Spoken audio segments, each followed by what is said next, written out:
Last week, Miss Intercontinental 2021 Cindy Obenita arrives in Miss Orton ecstatic homecoming. Two Miss Or municipal mayors receives recognition for outstanding social services. And Sitio Calhaan receives long-awaited support from Governor Bambi Emano and partner agencies. Good morning, Misamis Oriental. Welcome to another episode of Governor Bambi Emano's Accomplishment Report. PIO's continued documentation of all the developments made by the provincial government of Misamis Oriental yields another outstanding collection of Governor Bambi Emano's undisputable service for the people. Remark Simanya will review the past events for Monday. Jebsan Patlunag will give the recap for Tuesday. Regiana Marmaygay will sort out Wednesday's happenings. Thursday will be reported by Queen Exclamador. Danny Choma Jr. will give the detailed account for Friday, and Mary Jane Salimbao will present the consolidated report. The Queen is back. Misamis Oriental erupts in jubilation as the newly crowned Miss Intercontinental 2021 Cindy Obenita finally arrives in the province, highlighting her series of activities by gracing in the virtual flag raising ceremony. For this exciting news, here's Raymark Simania. In continuation of her fairy tale homecoming, Miss Intercontinental 2021 Cinderella face Cindy Obenita engages in various activities on Monday. To maintain cleanliness in the capital, the Provincial Capital's Clean and Green Office assisted in the cleaning of the capital grounds in preparation to the flag raising and homecoming of Miss Intercontinental 2021 Cinderella Faye Obenita, after which the kiosk is kept clean to ensure safety and wellness of everybody, steered from the notion, cleanliness is next to godliness. Monday marks the 83rd virtual flag-raising ceremony of the provincial government hosted by the Provincial Accounting Office. Miss Intercontinental 2021 Cinderella Faye Cindy Obenita joined the said ceremony being part of the Provincial Tourism Office as a Senior Tourism Operations Officer. On his weekly ASF update, Dr. Benjamin Resma reported no new cases of African swine fever in the province. However, suspected cases of the disease are being monitored. For his COVID-19 update, Provincial IATF Chief Dr. Jerry Kalingasan informed everybody regarding the last and final drive of the province-wide vaccination campaign starting November 15 Monday to November 26 Friday. Dr. Kalingasan also reported the collected data during the vaccine survey conducted in all municipalities and two component cities on Saturday and Sunday, November 13 and 14, which shows that out of the 681,571 target population, the province now has 292,166 or 42.87% vaccinated individuals, while the remaining 389,405 or 57% are still unvaccinated. With this, the Provincial IATF Chief encouraged everyone to maximize their chance of getting vaccinated, as we are about to reopen the tourism industry of the province the soonest time possible.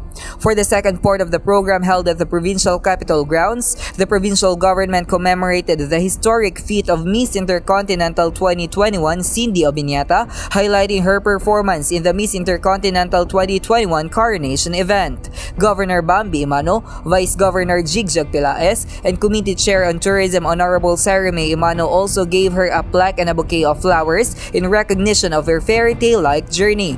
Afterward, the provincial government initiated a press conference of the newly crowned queen, attended by representatives from various media outlets. Eloquently, Miss Obenita responded to all the questions with wit and glamour, as she remains committed in her role as Miss Intercontinental, and at the same time, as a public servant, proving that she is indeed an empowered woman who represents vigor across borders. In the evening, Governor Bambi Emano, the provincial board members, municipal mayors, and special guests from various partner agencies host a bountiful Thanksgiving dinner with Miss Obenita at the Apple Tree Resort and Hotel. Along with board member Saisa Emano presented a resolution commemorating and congratulating Cindy in her victory. Raymark Simania, PIO. In a display of genuine public service, Governor Bambi Emano earned the admiration of the people as he selflessly bared the heavy rains and minor flood to protect those awaiting inoculation from the Provincial Health Office. Delivering the report is Jebsan Patlunag. Gaining the respect and admiration of the people True public service has always been a trademark of Governor Bambi Emano. Governor Bambi Emano has long proven his constant readiness for all kinds of situations due to his systematic management skills and constant prioritization of the welfare of the people. Due to the onslaught of heavy rains on the night of November 16, water levels around the provincial capital grounds slightly rose, resulting in the temporary suspension of the ongoing COVID-19 vaccination. Without hesitation, Governor Bambi Emano gave orders to the Provincial Disaster Risk Reduction Management Office, Philippine National Police, Mr. Cares, and PHO. Despite being soaked in the rain, the governor led the rapid and systematic continuation of services to the people by ensuring the continued vaccination, transfer of vaccines to the vaccine area, enforcement of safety health protocols, and provision of food as consumption for the night for the people awaiting vaccination. Anita De Quito, mother of one of the vaccinees, praised and thanked the governor for showing affection to the people in the midst of the heavy rain. Nagpasalamat ko sa gobernador kay buutan kay siya. Ngayon mangyakot buutan kay siya. Ako kasaway sa gobernador. Basta kaya nagpasalamat ko sa ating gobernador. During the event, Governor Bambi Emano reiterated the genuine service to the people that has long been a pillar of his promise to improve the lives of every Misamisnon.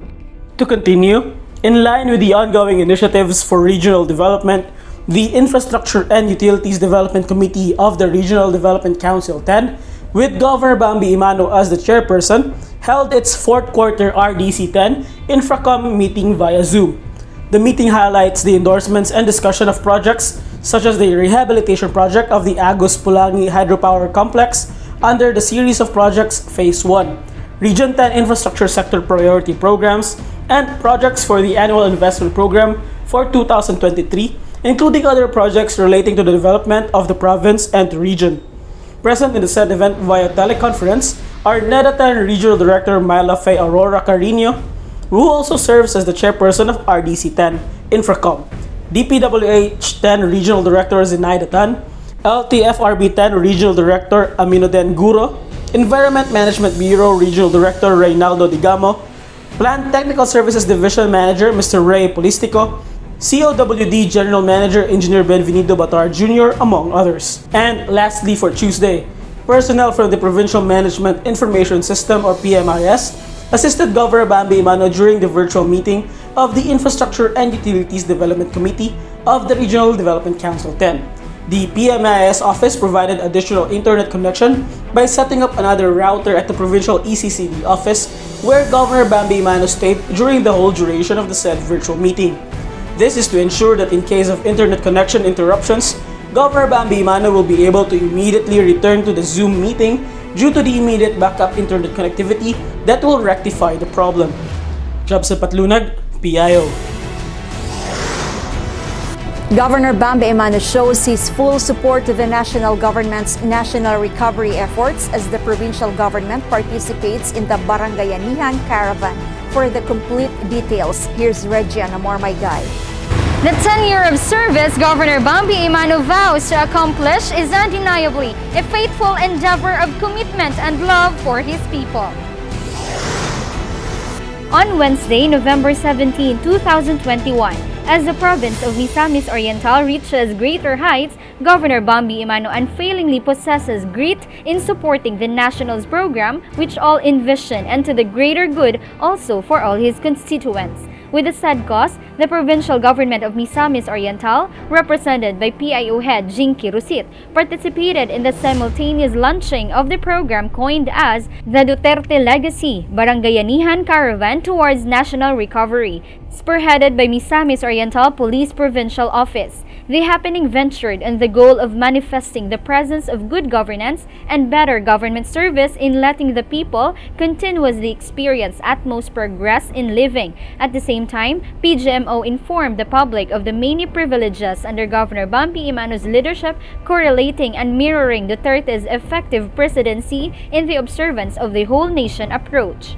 On the same day, the provincial government of Misamis Oriental through the Provincial Social Welfare and Development Office led the Alswadupi Misamis Oriental composed of the 25 city and municipal social welfare and development officers from all over the province to be able to celebrate along the 24th National Social Welfare and Development Forum and General Assembly. This nationwide annual event is anchored on the theme Triumphs Amidst Present Challenges and Adversities, presided by the Association of Local Social Welfare and Development Officers of the Philippines, Incorporated via Zoom teleconferencing, along with highlights centered on discussion of valuable matters and topics relating to the social work profession, which included motivational factors for all, thus taking importance and acknowledging their exemplary performance with the competency and expectations set out for all social workers.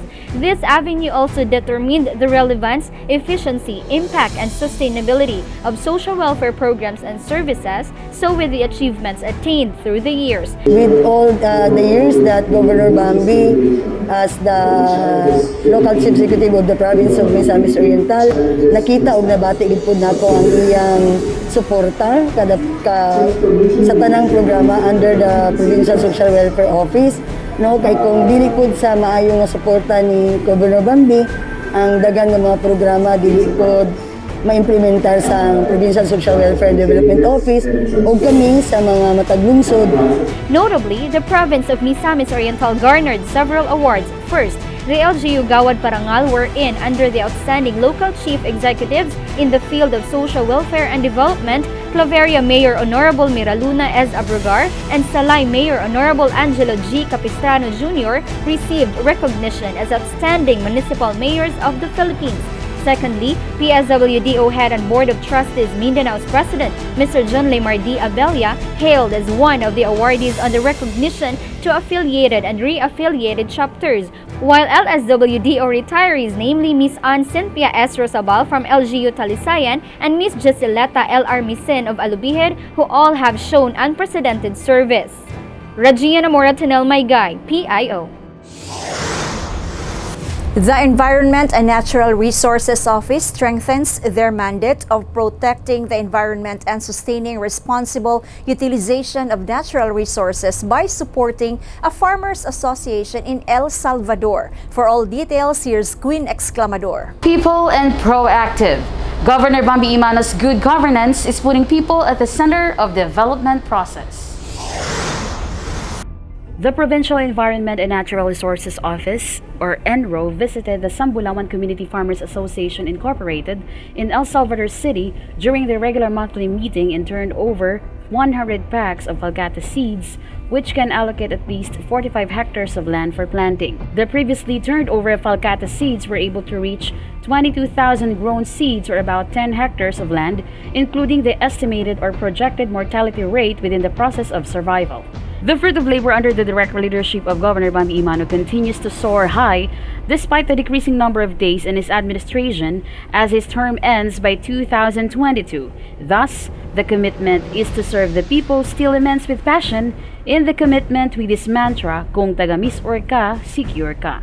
On the other hand, the Provincial Nutrition Committee of Misamis Oriental, under the able leadership of Governor Bambi Emano, is immensely grateful to the Regional Nutrition Committee chaired by Regional Director Joselia Cuna Jr. of DOH CHD 10 and National Nutrition Council 10 headed by RNPC Ms. Gladys May S. Fernandez for the recognition accorded to our province. For the third time in a row, Misamis Oriental has been recognized for the downward trend of stunting prevalence among 0 to 59-month-old preschoolers for 3 consecutive years, 2018 to 2020. Moreover, 16 LGUs were also awarded with the same special award, namely Alubihid, Balingwan, Binuangan, Claveria, Gitagum, Initaw, Lagunglong, Libertad, Lugait, Magsaysay, Medina, Upol, Salay, Sugbong, Kugon, Tagulwan, and Villanueva.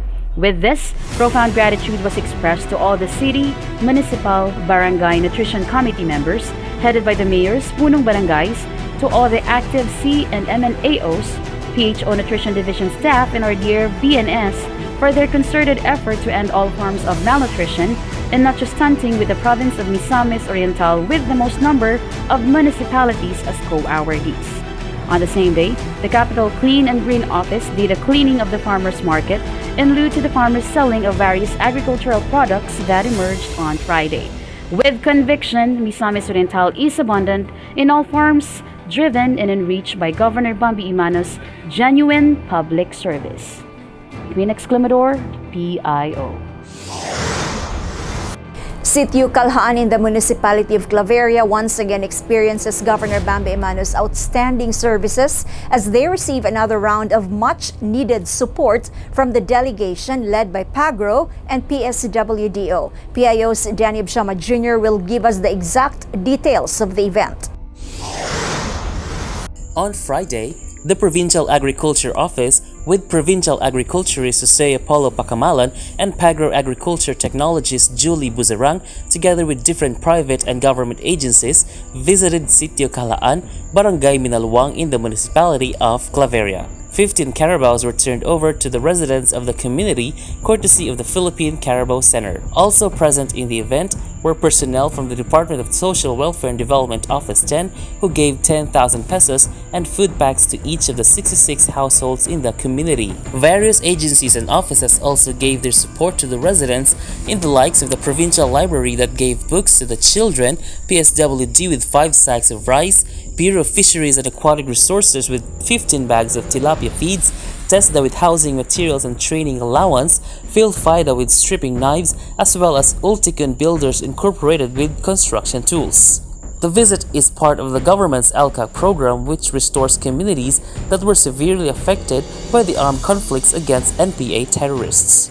Additionally, on Friday, a total of 60,000 pesos financial assistance was distributed by the provincial government through the Provincial Social Welfare and Development Office to 20 bereaved families in Medina, Misamis Oriental, with each of them receiving 3,000 pesos. The provincial government, through the leadership of Governor Bambi Emano, aims to aid the families in their financial needs as they continue to push through with their lives. Daghan salamat ni Governor Bambi Emano sa iyang gihatag nga pinabang sa mga namatian sa COVID-19. Danny Vertudazo Abshama Jr., PIO.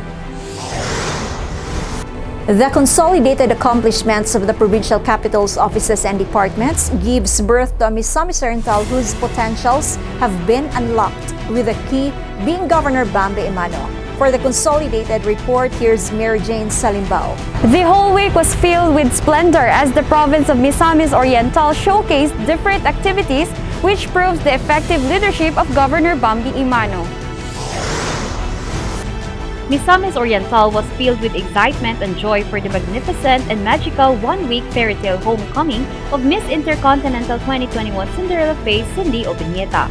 On Sunday, Miss Cindy Obiñeta arrived at Laguindingan Airport, where a motorcade started immediately and a welcome dinner transpired with Governor Bambi Emano at Apple Tree Resort, Municipality of Opol. On Tuesday, Cindy visited every department and office of the provincial capital to personally thank the support poured out on her. On Wednesday, Cindy visited Liceo de Cagayan University and held her own meet and greet with her close friends. Miss Cindy also traveled to Hingog City on Thursday for a motorcade as well as a press conference with local media in the city. And lastly, on Friday, Miss Cindy went to Laguindingan Airport and flew back to Manila to attend to her duties and responsibilities as Miss Intercontinental 2021.